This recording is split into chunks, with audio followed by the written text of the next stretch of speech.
Bien, en esta sesión vamos a seguir con pues el tema de programación lineal. Para ello vamos a ver el método simplex para maximizar funciones. El método simple fue desarrollado en 1947 por el matemático George Dantzig. Vamos a ahorrarnos la explicación de cómo es que este método, pues si busca un máximo, busca un mínimo, toda esa parte de lo que hay de background en el método. Nosotros vamos a ir directo a cuál es el procedimiento para llevar a cabo este método. Para ello, pues vamos a explicar rapidito pues el diagrama simplex. Vean, para poder aplicar este método nosotros tenemos que como primer paso pues realizar este diagrama. En el diagrama simplex aquí van a estar las variables, ok, x1, x2, xn. Estas son las variables de holgura, s1, s2 y sm, ok. Bueno, en fin. Ahora, de este lado pues están los valores de las igualdades, o sea, al lado derecho, es decir, porque utilizamos que este de acá es una ecuación que representa una restricción, esto también es una restricción, etcétera, hasta tener pues m ecuaciones que representan restricciones. La última es mi función objetivo, ¿no? La que depende de las x, ¿no? De xn. Y aquí vamos a colocar el valor de la función que buscamos maximizar. Bueno, entonces ya describimos brevemente esta parte y de este lado, ok, aquí tenemos las variables básicas, ok. Bueno, para poder seguir explicando esto del método simplex, voy a explicar rapidito a qué se refiere eso de las variables básicas y no básicas, porque es un concepto importante que va a ir apareciendo cuando trabajemos con el método. Vean, variables básicas y no básicas. ¿A qué me refiero con esto? Imaginemos que tengo un sistema de ecuaciones con tres ecuaciones, ¿okay? Es la primera ecuación, la segunda y la tercera, ¿okay? Pero pues la tercera me dice que 0 es igual a 0, es decir, que era redundante y que esta pues no me aporta nada. Y me queda este sistema de ecuación ya resuelto.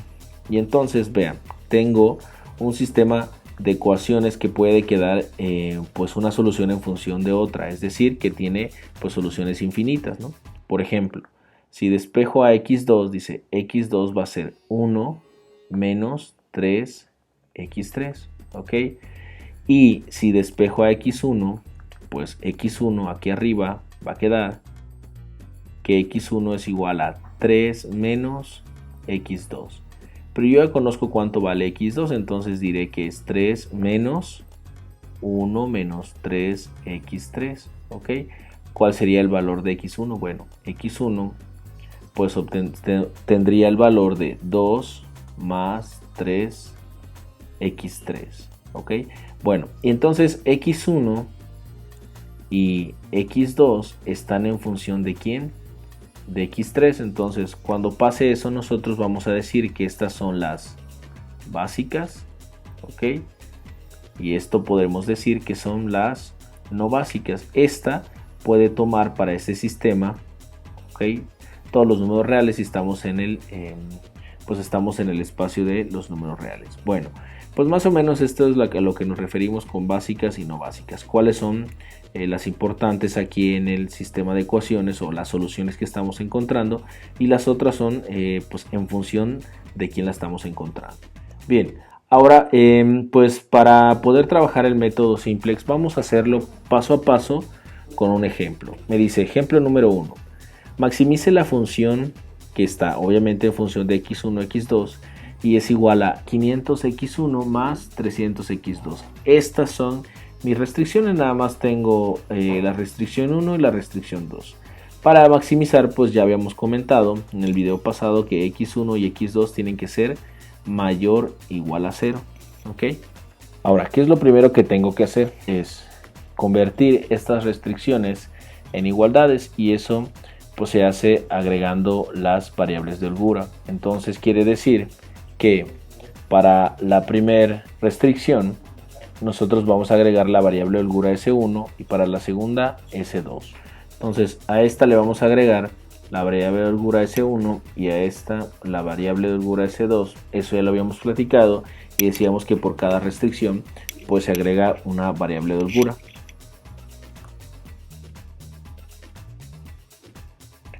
Al hacer esto, pues nos queda aquí pues nuestras restricciones ya como igualdades. Y tenemos como función objetivo a 500x1 más 300x2.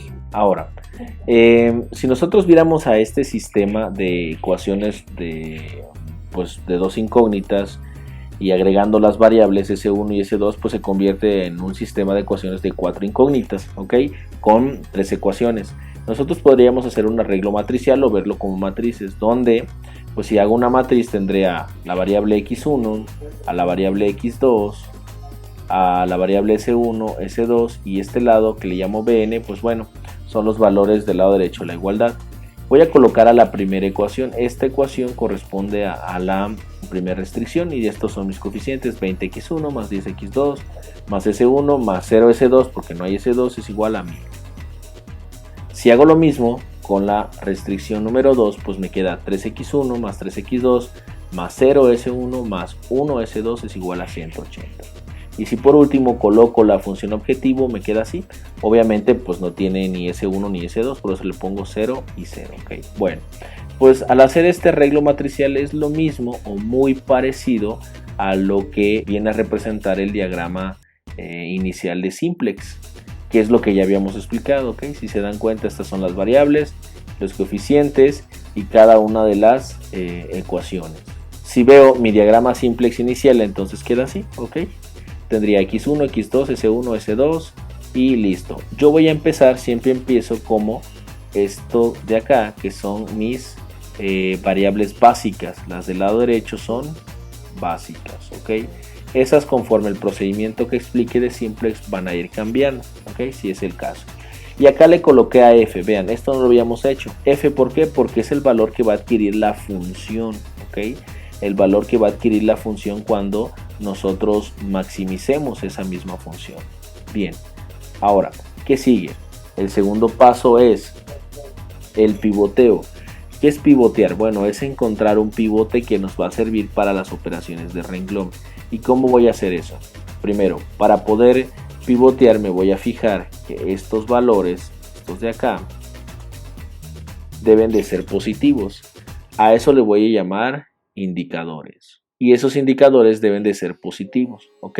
Bueno, entonces todos los indicadores que son positivos pues tienen una columna, esta de acá arriba. Los valores de arriba de la columna que sean positivos son candidatos para hacer pivotes. Por ejemplo, en este caso, los de arriba de 500, ambos son positivos, son candidatos a ser pivotes. Arriba del 300, 10 y 2 son positivos, son candidatos a ser pivotes. Pero ¿cómo puedo saber quién es pivote? Puedo encontrar dos pivotes en este caso porque es un pivote por cada columna. ¿Cómo puedo encontrar el pivote de cada columna? Pues lo voy a hacer de esta forma. Vean, primero me voy a ir con 500, ¿ok? Entonces 500 voy a tener el 20 y el 3. Voy a agarrar el valor 20, ¿ok?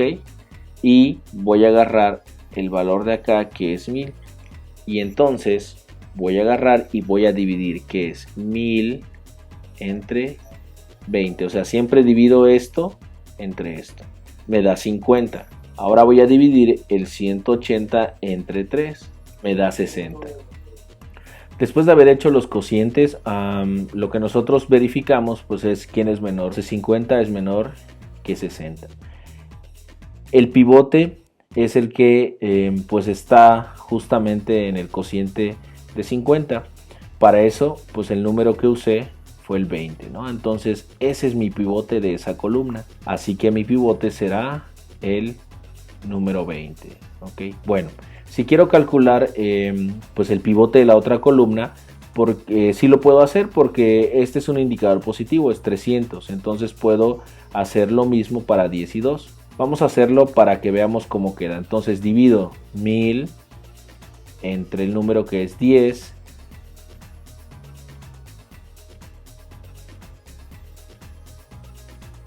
Obviamente 90 es menor que 100. Entonces yo me quedo con este número. ¿Quién sería mi pivote? Pues mi pivote sería el número 2. Ahora sí, tengo los pivotes de las dos columnas, es decir, tengo todos los pivotes. Estos serán mis candidatos, las dos columnas, pero ya los pivotes son 20 y 2. Pero con el pivote que yo me quedo pues es con 20. Yo voy a escoger trabajar con este pivote. Puede ser cualquiera de los dos, pero pues a mí me gustaría trabajar con 20, ¿no? Entonces vamos a trabajar con ese pivote. Una vez que pues el pivote es escogido, pues voy a hacer reducción por renglones. Para eso yo les sugiero que chequen el tema de la reducción por renglones de Gauss-Jordan.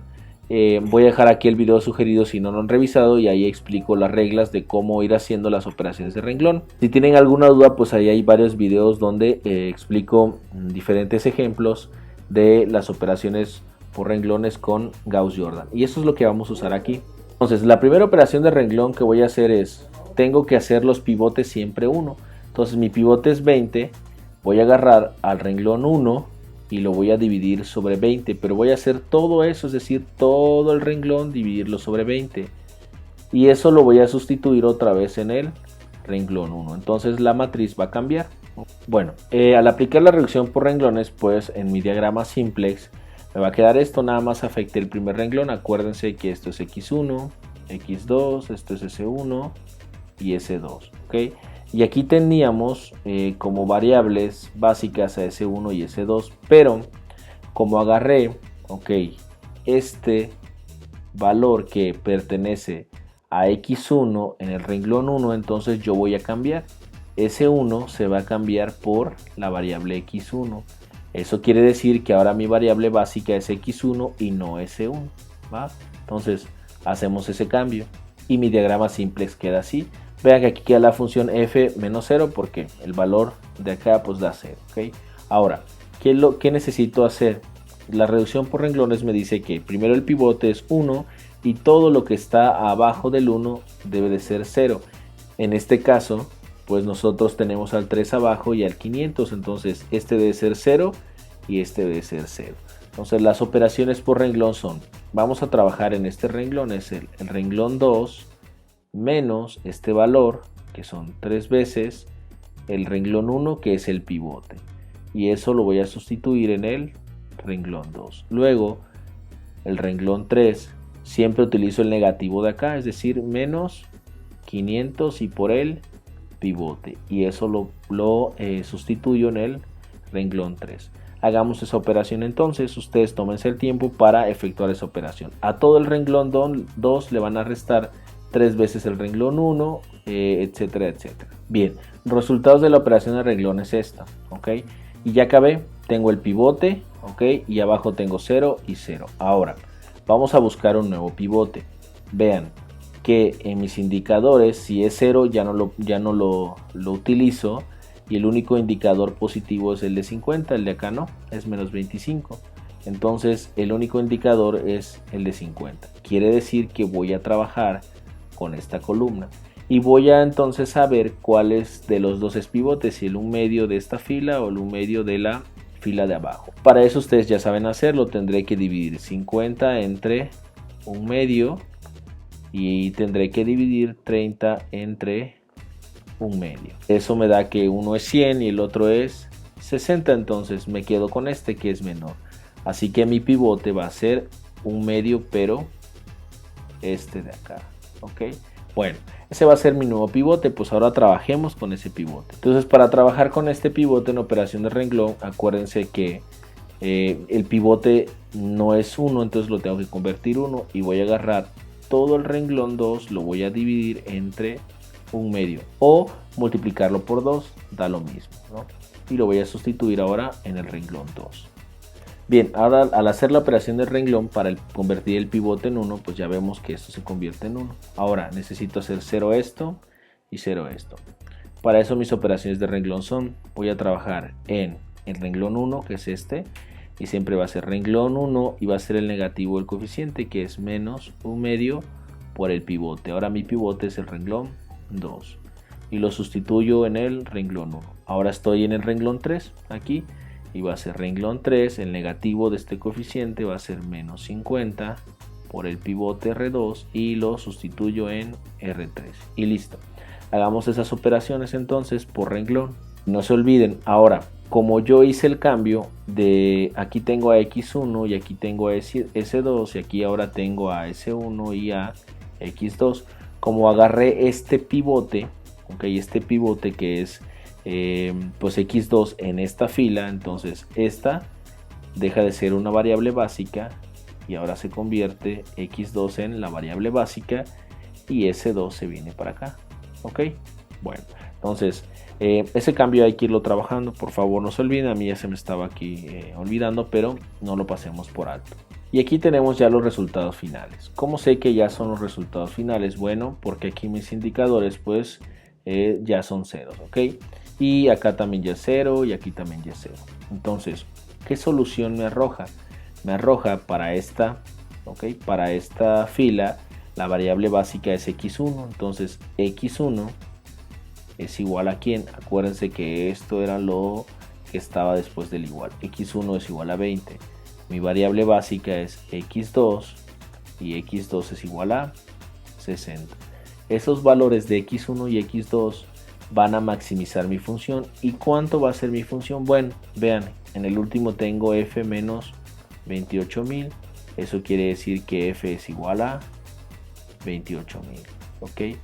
Ese es el valor de mi función cuando se maximiza. Si x1 vale 20 y x2 vale 60, pues es 28.000. Es muy fácil de comprobarlo. Ustedes vayan a la pues ecuación de la función objetivo y sustituyan y les va a dar este valor. Bien, antes de terminar, pues nosotros acá ya concluimos lo que es el método simplex para maximizar, pero ¿qué hubiese pasado si tengo, por ejemplo, x1 es igual a 10 y en lugar de x1 una variable básica hubiese sido, no sé, una variable de holgura, S2 es igual a 5?